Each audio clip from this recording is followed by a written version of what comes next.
Here's a Cosmopolitan magazine article on losing belly fat. There's 12 tricks to help lose belly fat. I'm gonna give my 2 cents on different things in the article.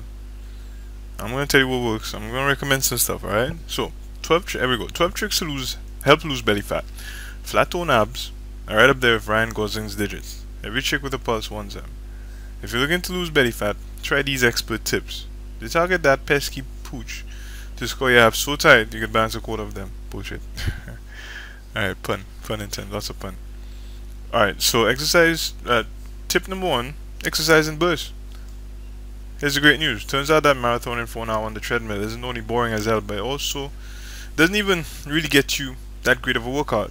Experts say that if you're trying to flatten your abs, one of the most effective methods is actually interval training, which means incorporating short bursts of high intensity burnouts into whatever you're doing, whether that's running, squats, whatever. Even burpees really help. You could try burpees out. They work like gangbusters, trust me. And as a bonus, with interval training, it'll keep you burning calories for 16 hours post exercise. Most def, take that. I recommend Insanity. Definitely Insanity. There's this T25, Focus T25 by Sean T. Works as well, but Insanity, best, the high intensity interval shit.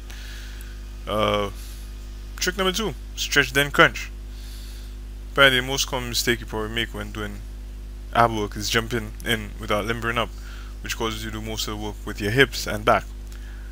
See, the thing is, your core muscles are harder to activate when the area surrounding it is still tense. So try this before doing a single crunch. Put foam roller in the center of your back, at the edge of your shoulder blades, and stretch back over the roller, arms up. Repeat until the middle part of your back, which tends to get pulled the most during improper ab work, feels loose. I mean, that will definitely help. I mean, if you notice in ab interval X, P90X, they stretch first, works. I mean, even the athletes stretch out before they do the crunches. But I recommend warming up, literally doing some warm-ups, some jogging, some exercise, running a bit, and then stretching, and then doing the ab work. You want to just warm that area up. Tip number 3, dip into the olive oil, according to Cosmo magazine. It sounds a little weird, but listen up. Experts say that certain compounds in olive oil simulate the hormone in your stomach that signals to your brain that it's full. I think that hormone is leptin. Thus it curbs your appetite so your body doesn't feel quite as hungry. You probably don't want to shoot it straight up. Try dipping some multigrain bread into about a tablespoon of the stuff 15 minutes before a meal. It's okay, but it should keep you from overeating and packing on unnecessary pounds. You could also use flaxseed oil. You could just drizzle some of that olive oil onto your salad. Drizzle it over your food. Mix it with some hummus. There's so many ways to enjoy that. Olive oil is good stuff. Eat some olives, so kind of loud. Tip number 3, hydrate. Drink loads of water. We get that last thing you want to do when you're feeling puffy to chug water, but that's just bloating. So drink water anyway. It's the salt, sodium that gets you bloated. But experts say that it's critical to regulate your metabolic rate and consequently your body's fat burning mechanism. Drinking your recommended 8 glasses of H2O daily helps your body run more efficiently, making your workouts and healthy eating efforts way more effective. Plus, the more water you drink, the more excess you flush out, so you end up actually debloating as a result. Win-win. Bloating, water. Sodium is the key factor, high levels of sodium. So, you drink water, you drink your 8 glasses of water daily, but it's important, just drink your water post-workout, pre and post-workout. I mean, water is not your friend. The key thing to remember when drinking water and stuff like that is you do not drink your calories, except in a protein shake. That's good calories. Tip number 5, just cut out that pre-sleep snack, that nighttime snack. Don't eat shit before you go to sleep. At least 2 or 3 hours, man. You know that it's not recommended you eat like a heavy meal before food. So why the heck would you do it? You don't go eating a whole piece of pizza before jumping into bed. The thing is, I get nightmares personally, because after my body digests the food, it converts it into fuel. and my brain starts getting active. I get nightmares and shit. Even if you munch something healthy-ish, you know, it could throw off your calorie burning momentum. So ideally, why is even you want your body to burn fat that is current, burn its current fat storages, you know, especially from your belly. You know, you wanted to use that as fuel as opposed to whatever you ate as midnight snack. So same thing I said. You eat before, just before you sleep, and your body digests it, and then 3 hours later you just wake in the middle of the night, cold sweats and stuff, because your body digested that food, and you like get nightmares and shit. Make sure to fill up at dinner every night, and then banish yourself from the kitchen for at least 2 hours before bed. Or a diet. Fast for a few hours during the day. Eat heavy dinner. Oh my goodness, shit works miracles, man. 12 hours your body has to digest food. 3 hours to digest food, 9 hours to just process it. But the thing is, when you do it at the end of the day after a long meal, like your body just compensates, goes into overtime. So you get sleep, you get digested, you get nutrients. So tip number 6: chill out, relax. On the top, belly fat building offenders is stress.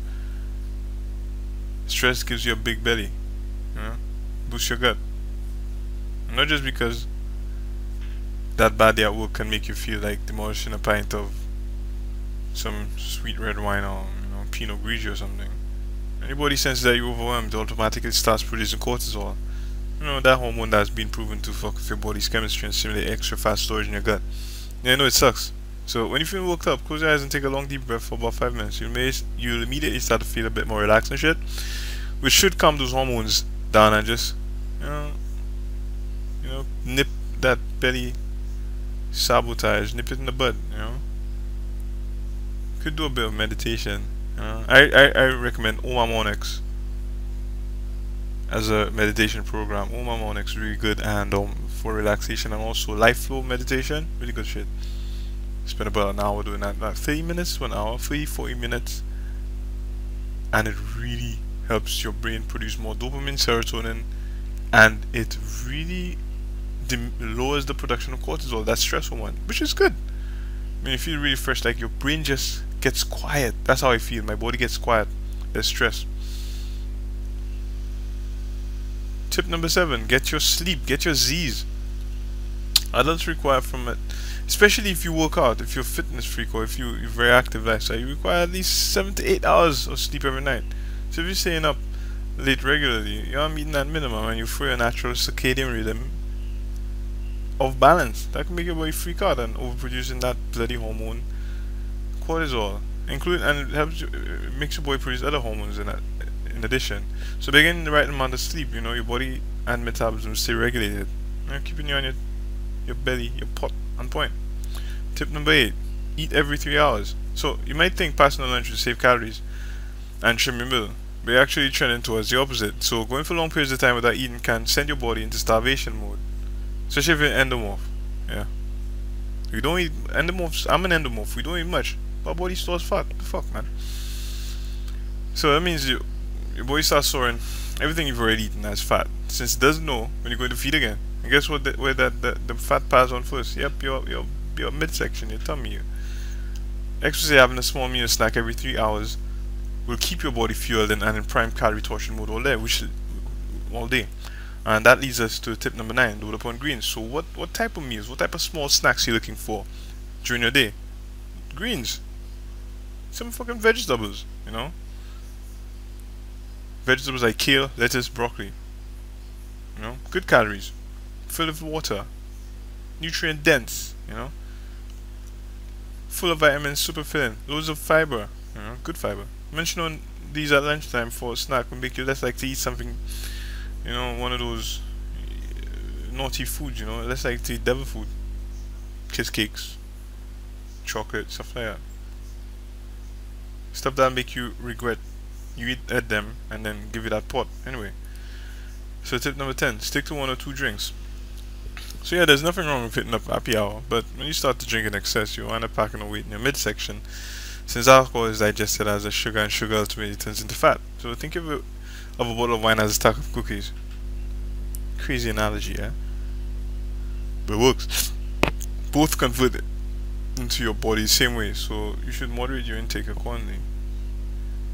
Oh, that kind of takes the fun out of drinking, thinking it like a bottle of wine similar to a pile of cookies. Messed up. So tip number 11, pump iron a few times a week. Definitely, it's me. You know, cardio is critical to tummy toning, but weightlifting is just as much of a necessity, because it helps with your body's lean muscle mass. More muscle burns fat. You know, the more muscle you have, the more efficiently your body processes calories and burns body fat. So not only we get a sculpted middle, they also make it so you can eat more without packing on extra poundage. Muscles burn fat. Remember that.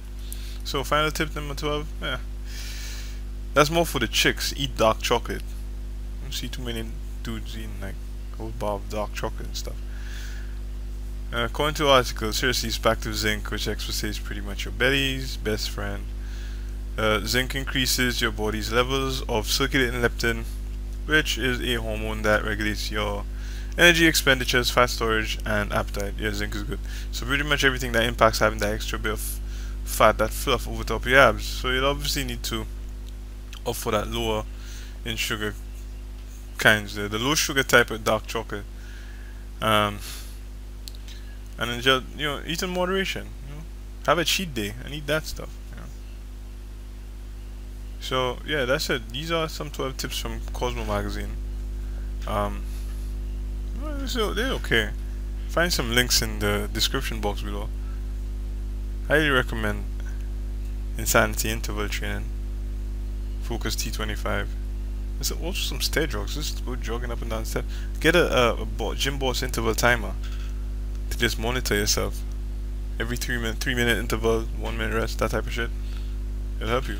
Trust me. Alright folks, that's it for me today. Talk to you later.